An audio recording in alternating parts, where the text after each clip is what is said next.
Churchill had always recognized that the struggle between Allied shipping with its naval protectors and the German U-boats would be crucial to Britain's survival. Even after the failure of Hitler's attempt to bomb Britain into submission before an invasion, Britain could still be defeated. Merchant shipping, often old and woefully slow, was all too vulnerable to submarine attack. Germany's plan was to gain control of the sea lanes and destroy the British Empire's merchant fleet. The merchant navy had one of the highest casualty rates of any theatre of war. More than 30,000 merchant seamen died, over half in U-boat torpedo attacks. The port of Liverpool was to become the center of this great struggle, known as the Battle of the Atlantic. Round about midnight, you'd see an explosion on the starboard column of the port column, and then possibly another explosion. They might get 3 ships before the escorts knew what was happening, you know. And then, well, our escorts, what were they? They were a frigate ahead and a corvette each side. I mean, at the beginning we certainly were paying for our arrogance in the 30s, even thinking that anyone would dare attack the British Empire and Commonwealth, you know. We had a very arrogant attitude, I think, in the 30s.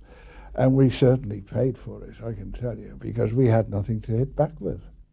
For the U-boat packs here setting out into the Atlantic, these were the golden days. They came perilously close to achieving Hitler's aim of cutting Britain's supply lines from the outside world. They attacked and sank shipping far faster than Britain's shipyards could replace them. In just 3 months in the spring of 1941, more than 400 Allied or neutral ships were sent to the bottom. For the Navy escort crews, these were hard days. Very, very difficult times. We would go to sea, we would plough through the ocean.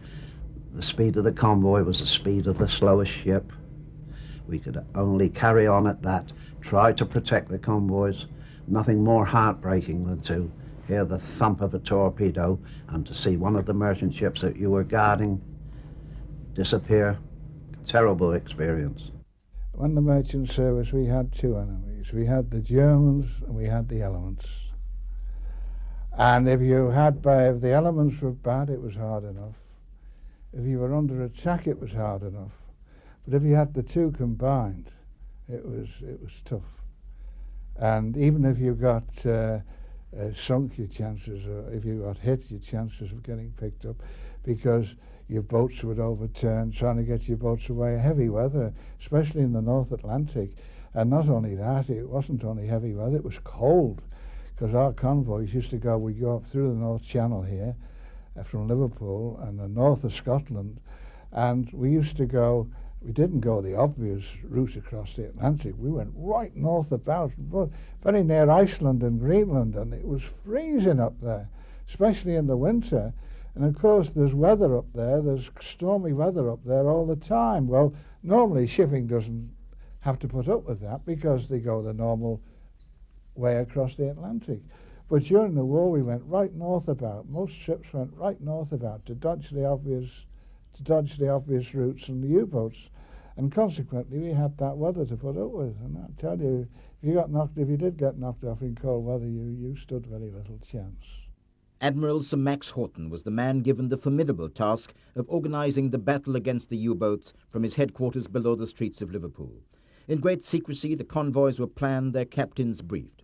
The answer to the U-boat threat, it was hoped, was heavier escorts, but for many months ahead, the menace remained. We knew there were a lot of U-boats massed in the Bay of Biscay. We'd had that information. We were elated a little because we had the first Woolworth carrier, as we know them, HMS Audacity, which was a captured German merchant ship converted into an aircraft carrier. We had a terrible trip home, losing HMS Stanley, which was one of the old American destroyers that had been swapped over to us. We lost HMS Audacity. We lost several merchant ships, day and night, right the way through. There was no respite at all. Every other day you got a couple of U-boats. We sunk about 5, knocked about 4 of their planes down. I don't think we've been awarded any other U-boats since, but we certainly sunk 5. We lost 3 ships, but at the stern of the Stoke we lost the Stanley, naval escort. She was blew straight up that. On convoys, you ploughed on, you kept going, you see, and you could have actually ploughed right through wreckage of a ship, and you wouldn't have known. You wouldn't have known.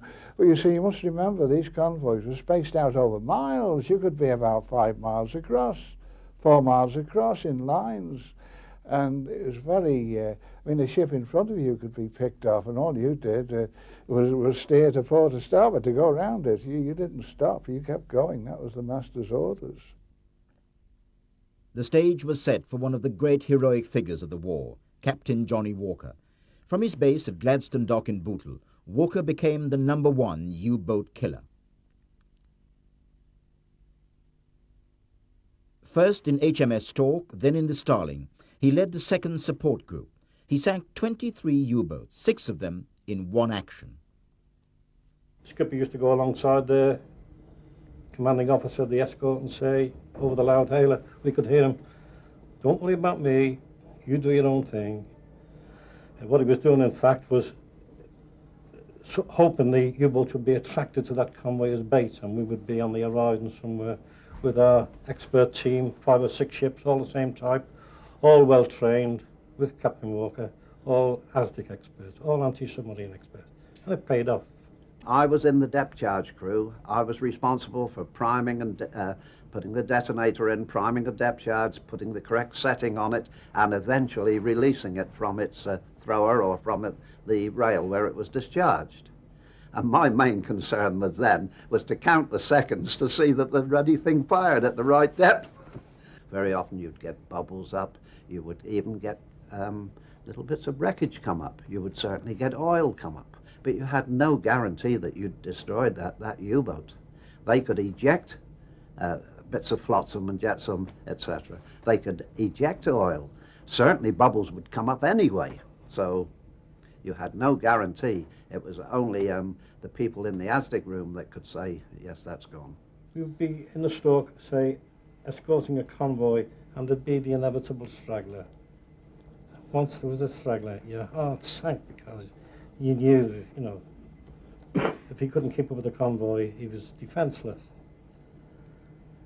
And once or twice, Captain Walker would go with Stork, especially at night time, round the ship and shouting across on the loud hailer system, tell the chief engineer to book his ID, I can't stay much longer. And he would go out of sight almost and drop 1 depth charge and then come back and say that, you know, the U-boat's about, and it had a psychological effect, and all of a sudden the engines would start. But if they didn't start, your heart sank, and we knew this. And when we seen a straggler, you know, it was sad, it was sad. We thought more, not about our own safety, we had the means to protect ourselves. We used to feel sorry for stragglers. But as the war entered its second half, Captain Walker and his crews gradually got the upper hand in their battle against the U-boats. New tactics of joint attacks and improvement in radar and direction-finding gear meant that once a submarine was located, its chances of escape were very limited. Many U-boats were sunk. Others, like the U-1023, were captured and brought into Merseyside.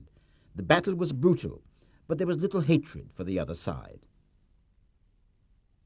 Eventually I pitied them. I would think I'm only honest in saying early on I feared them. But they were all seamen. They were all doing their job the same as we were. And their job was to destroy merchant ships. Our job was to destroy them. I don't think any Matlow lost a moment's sleep if he knew he'd destroyed a U-boat. If it was a sleep of elation that he'd missed, he was glad he'd destroyed it.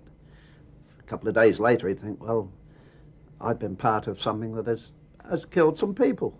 But what the heck? They'd have killed us. We cheered when we knew, you know, it was probably the wrong thing to do. It was a relief valve. We cheered when we knew that was it. On reflection now, all these years after, it's terrible, absolutely terrible. I met some of them U-boat men, you know, and lovely men.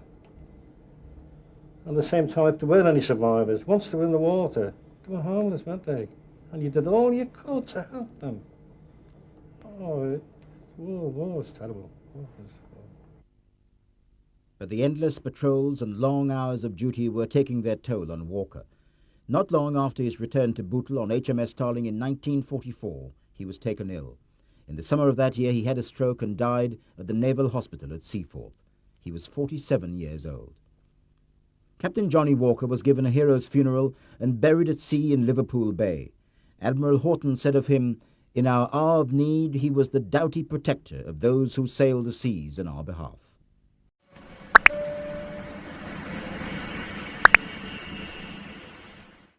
Where?